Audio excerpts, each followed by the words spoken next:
The Northeast Youth Congress Coordination Committee addressed a significant press conference today in Agartala, expressing deep outrage over the brutal fatal assault of Angel Chakma, a 24-year-old MBA student from Tripura.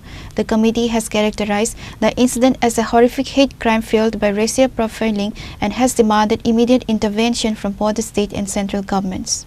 During the press conference, the NEYCC leaders, accompanied by members of the Tripura Pradesh Youth Congress, raised several critical points. Now listen to what they have said.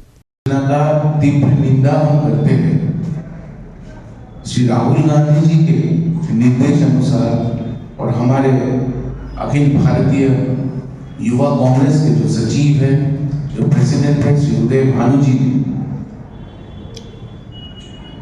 North east youth Congress coordination committee के सभी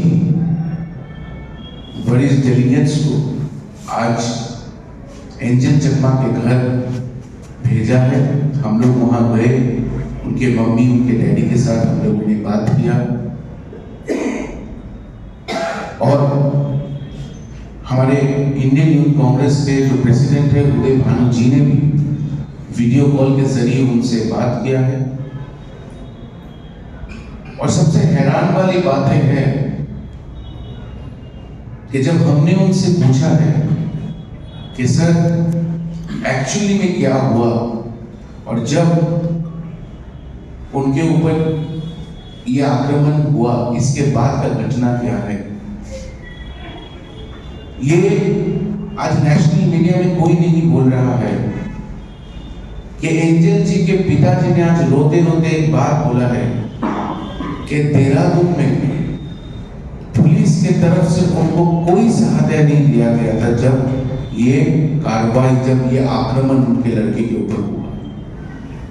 There was zero cooperation, ये उनके words हैं, हमारे पास video है, उनके पापा ने जो बोला उनका वीडियो है, नो कोऑपरेशन।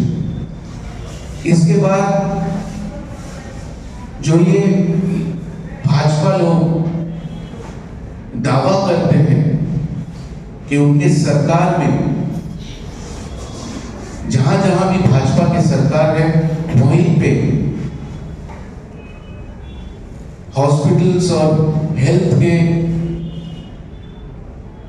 को लेके कोई कॉम्प्रोमाइज नहीं होता है। वो बोलते हैं कि हमारे हॉस्पिटल सबसे स्वच्छ और सबसे एफिशिएंट हॉस्पिटल्स हैं। जब हमने आज एंजल जी के पिताजी को पूछा कि आप सेटिस्फाइड हैं डॉक्टर ने जो एफर्ट्स एंजल जी को बचाने के लिए किया है, आपको सुनते हुए ये हैरानी होगा, उन्होंने बोला कि एंजल चकमा जी का जब एडमिशन हुआ उनको खाली इतना बोला गया था कि मेजर ऑपरेशन होगा, ऑपरेशन भी हुआ। इसके बाद 6 दिन तक एंजल चकमा के मम्मी को, डैडी को ये नहीं बोला गया कि स्टेटस क्या है पेशेंट का। जब इन्होंने पूछा कि सर हमारे बेटे का हालत क्या है, व्हाट इज द समरी, वो लोग कुछ नहीं बोला। जिस सर्जन ने एंजल चकमा का ऑपरेशन किया, ऑपरेशन के अगले दिन वो छुट्टी में चला गया और उनके जगह पे कोई नहीं था। पर मुझे ये बोलते हुए हैरानी हो रहा है कि नेशनल मीडिया इस बात को कहीं नहीं बोल रहा है कि देहरादून में जहाँ पे भारतीय जनता पार्टी का सरकार है वहाँ पे इतना बुरा हालत है। पुलिस प्रशासन ने जीरो कोऑपरेशन किया विक्टिम के परिवार के साथ। हेल्थ डिपार्टमेंट ने 6-7 दिन तक उनको कुछ नहीं बोला। 12वां दिन जब एंजल का तबीयत बहुत ज्यादा खराब हुआ, उनको मिडनाइट को फोन करके बुलाया गया और एंजल चकमा के पिताजी को और उनके माता को ये बोला गया कि वो बहुत सीरियस है। तब एम्स में ले जाने के लिए एंजल चकमा के पिता ने हेलीकॉप्टर का बंदोबस्त किया था और वहां का जो लोकल हॉस्पिटल था उस डॉक्टर से समरी मांगा था पेशेंट का, वो नहीं दिया गया था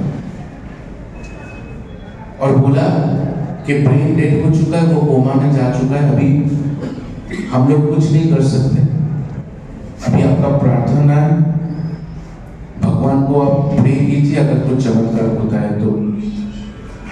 पर ऑपरेशन के बाद 6 दिन तक उनके साथ कोई डिस्कशन नहीं हुआ। बच सकते थे Angel Chakma ji. Reported by Pranav from Agartala, Chini Khara.